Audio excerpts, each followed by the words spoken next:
അസ്സലാമു അലൈക്കും വറഹ്മത്തുള്ളാഹി തആല വബറകാതുഹു. Heart and mind the soul healer എന്ന ചാനലിലേക്ക് ഏവർക്കും സ്വാഗതം.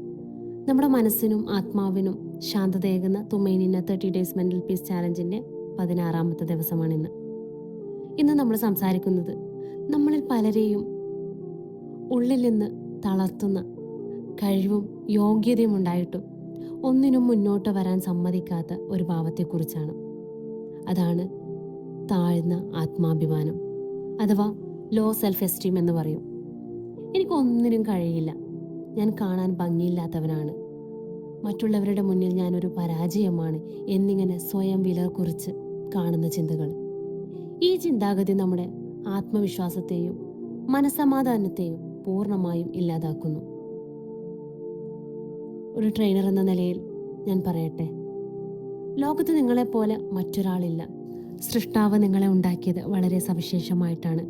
നിങ്ങളുടെ ഈ കുറഞ്ഞ ആത്മാഭിമാനം മാറ്റി എങ്ങനെ സ്വയം സ്നേഹിക്കാനും ആത്മവിശ്വാസം വീണ്ടെടുക്കാനും സാധിക്കുമെന്ന് 5 മനോഹരമായ വഴികളിലൂടെ ഇന്ന് നമ്മൾ പഠിക്കാൻ പോവുകയാണ്. അതിനു മുന്നോടിയായി സെൽഫ് എസ്റ്റീമിൻ്റെ സൈക്കോളജിയും ഇസ്ലാമും. സൈക്കോളജി അനുസരിച്ച് കുട്ടിക്കാലത്തുണ്ടായ അവഗണനകളോ അല്ലെങ്കിൽ മറ്റുള്ളവരുടെ നിരന്തരമായ വിമർശനങ്ങളോ ആണ് ഒരാളിൽ ലോ സെൽഫ് എസ്റ്റീം ഉണ്ടാക്കുന്നത്. ഇങ്ങനെയുള്ളവർ എപ്പോഴും സ്വന്തം തെറ്റുകൾ മാത്രം നോക്കി സ്വയം ശിക്ഷിച്ചുകൊണ്ടിരിക്കും. സെൽഫ് ക്രിറ്റിസിസം എന്ന് പറയും. എന്നാൽ ഇസ്ലാം നമ്മെ പഠിപ്പിക്കുന്നത് മനുഷ്യൻ അള്ളാഹുവിൻ്റെ ഏറ്റവും മനോഹരമായ സൃഷ്ടിയാണ് എന്നാണ്. വിശുദ്ധ ഖുർആൻ സൂറത്തിലൂടെ നമ്മളെ ഓർമ്മിപ്പിക്കുന്നുണ്ട്. ലഖദ് ഖലഖനൽ ഇൻസാന ഫീ അഹ്സനി തഖ്വീം.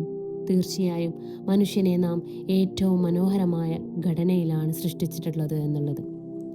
അള്ളാഹു നിങ്ങളെ മനോഹരമായിട്ടാണ് പഠിച്ചത് എന്ന് വിശ്വസിക്കുമ്പോൾ തന്നെ പകുതി അപകർഷതാബോധം ഇല്ലാതാകും.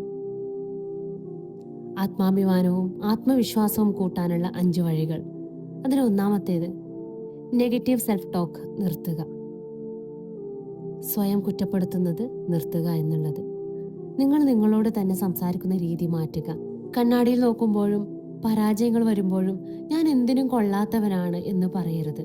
പകരം എനിക്കും തെറ്റുകൾ പറ്റാം, എന്നാൽ അതിൽ നിന്ന് പഠിച്ച് ഞാൻ കൂടുതൽ നന്നാകും എന്ന് പോസിറ്റീവായി സംസാരിക്കുക. ഇതിനെ നമ്മൾ സൈക്കോളജിയിൽ പോസിറ്റീവ് സെൽഫ് ടോക്ക് എന്ന് പറയും. ഇനി രണ്ടാമത്തെ കാര്യം, മറ്റുള്ളവരുടെ അംഗീകാരം തേടാതിരിക്കുക. മറ്റുള്ളവരുടെ കയ്യടിക്ക് വേണ്ടി ജീവിക്കാതിരിക്കുക എന്നുള്ളതാണ്. നിങ്ങളുടെ മൂല്യം അഥവാ വാല്യൂ അത് നിശ്ചയിക്കുന്നത് മറ്റുള്ളവരുടെ വാക്കുകളല്ല. ആളുകൾ പുകഴ്ത്തുമ്പോൾ സന്തുഷ്ടനാകുകയും അതേ സ്ഥാനത്ത് ഇകഴ്ത്തുമ്പോൾ തകരുകയും ചെയ്യുന്ന അവസ്ഥ മാറ്റിയെടുക്കുക. അള്ളാഹുവിൻ്റെ അടുത്ത് എനിക്കുള്ള പദവി എന്താണ് എന്ന് അത് മാത്രം നോക്കുക. മൂന്നാമത്തെ കാര്യം, നിങ്ങളുടെ കഴിവുകളെ തിരിച്ചറിയുക. നിങ്ങളുടെ ചെറിയ വിജയങ്ങൾ എപ്പോഴും അംഗീകരിക്കുക. നിങ്ങൾക്ക് ചെയ്യാൻ കഴിയുന്ന നല്ല കാര്യങ്ങളുടെ ഒരു ലിസ്റ്റ് ഉണ്ടാക്കുക. നിങ്ങൾ മറ്റുള്ളവരെ സഹായിക്കാറില്ലേ? നന്നായി സംസാരിക്കാറില്ലേ? നിങ്ങളുടെ ചെറിയ നന്മകളെയും വിജയങ്ങളെയും അഭിനന്ദിക്കാൻ ശീലിക്കുക. പ്രവാചകൻ മുഹമ്മദ് റസൂലുള്ളാഹി അലൈഹി വസല്ലം പറഞ്ഞു, ശക്തനായ വിശ്വാസിയെയാണ് ബലഹീനയായ വിശ്വാസിയേക്കാൾ അള്ളാഹുവിന് ഏറ്റവും ഇഷ്ടമെന്ന്. നാലാമത്തെ കാര്യം, നോ എന്ന് പറയാൻ പഠിക്കുക. സ്വന്തം താല്പര്യങ്ങൾക്ക് മുൻഗണന നൽകുക.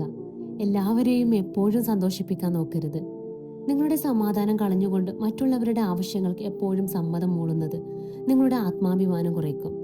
മാന്യമായ രീതിയിൽ നോ എന്ന് പറയാൻ ശീലിക്കുന്നത് നിങ്ങളുടെ വില വർദ്ധിപ്പിക്കും. അഞ്ചാമത്തെ കാര്യം, അള്ളാഹു തന്ന തനിമയെ, അതായത് യുണീക്നെസ്സിനെ സ്നേഹിക്കുക. നിങ്ങളായിരിക്കുക. Be yourself. നിങ്ങൾ മറ്റൊരാളെ പോലെ ആകാൻ ശ്രമിക്കരുത്.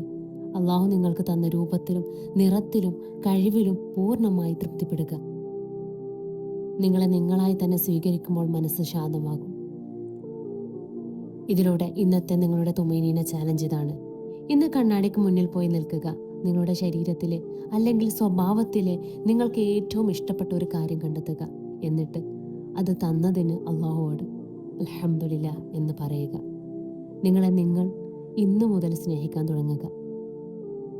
അവസാനമായി പറയാനുള്ളത്, പ്രിയപ്പെട്ടവരെ, നിങ്ങൾ നിങ്ങളെ ബഹുമാനിച്ചാൽ മാത്രമേ ഈ ലോകം നിങ്ങളെ ബഹുമാനിക്കുകയുള്ളൂ. അള്ളാഹുവിൻ്റെ മനോഹരമായ സൃഷ്ടിയാണ് നിങ്ങളെന്ന് മറക്കാതിരിക്കുക. Heart and mind the soul healer എന്ന ചാനലിലൂടെ നമ്മൾ ഒന്നിച്ച് ആത്മവിശ്വാസത്തോടെ മുന്നോട്ട് നീങ്ങുകയാണ്. നാളെ തുമൈനീന സീരീസിൻ്റെ 17-ാമത്തെ ദിവസത്തിൽ വളരെ പ്രധാനപ്പെട്ട മറ്റൊരു വിഷയവുമായി നമുക്ക് വീണ്ടും കാണാം. അസ്സലാമു അലൈക്കും വറഹ്മത്തുള്ളാഹി തആല വബറകാതുഹു.